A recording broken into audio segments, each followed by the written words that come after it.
The Fall of the South. Chapter 1. The War for Mandate. With rivals vanquished and the Yuan dynasty declared, Kublai Khan ruled the north, but the soul of China lay in the south. The Southern Song Dynasty, wealthy and culturally radiant, stood defiant. Its naval supremacy, fortified river cities, and loyal population gave it the advantage of terrain and tradition. To claim the mandate of heaven, Kublai would have to destroy centuries of dynastic legitimacy and face a people who refused to kneel. What followed would be a campaign of horror, a total war that would end an era. Chapter 2. Xiangyang, Fortress of Resistance. For decades, Xiangyang had stood as the Southern Song's shield on the Han River, a military bulwark and symbolic border between Mongol ambition and Han resistance. Alongside its sister fortress Fancheng, it formed a nearly unbreachable twin stronghold. In 1267, Kublai Khan unleashed his war machine. For 6 grueling years, siege and counter-siege ground down both sides. But it was not brute force that broke Xiangyang. It was innovation. Kublai deployed Persian engineers wielding the revolutionary Hui Pao, a counterweight trebuchet capable of leveling walls from beyond arrow range. By 1273, Xiangyang had fallen, its myth of invincibility shattered. Chapter 3. The Yangtze Offensive.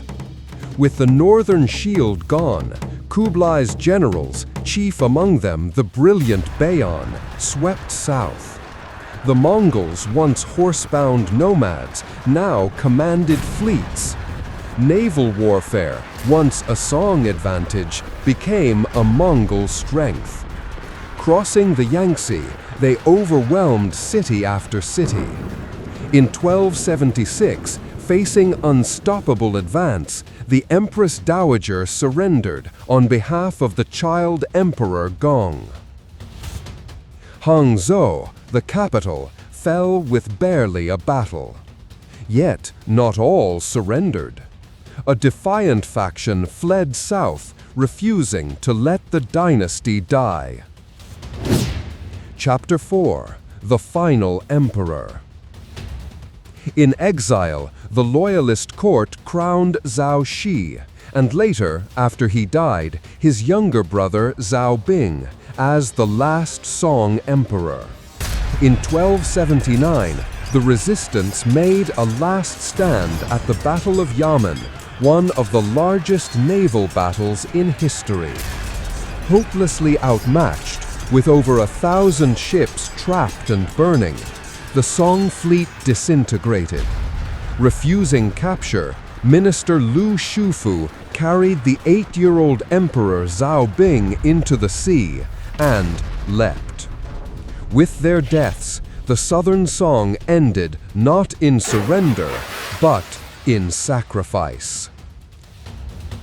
Chapter 5. The Conquest Complete. Kublai's conquest of the Southern Song was one of history's most calculated and relentless campaigns. It unified China under foreign rule for the first time in centuries. The wealth of the Yangtze flowed into Yuan coffers.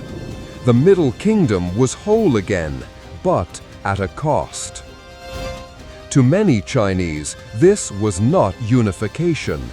It was subjugation. Beneath the splendor of a new empire, resentment burned. A resentment that would never fully die. With China conquered, Kublai turned his gaze outward. The peninsula of Goryeo, present-day Korea, stood defiant. and strategic. Next time, we follow Kublai's long, bitter, and brutal effort to break Korea's will. Subscribe, like, comment, and share. Or don't. Thanks for watching.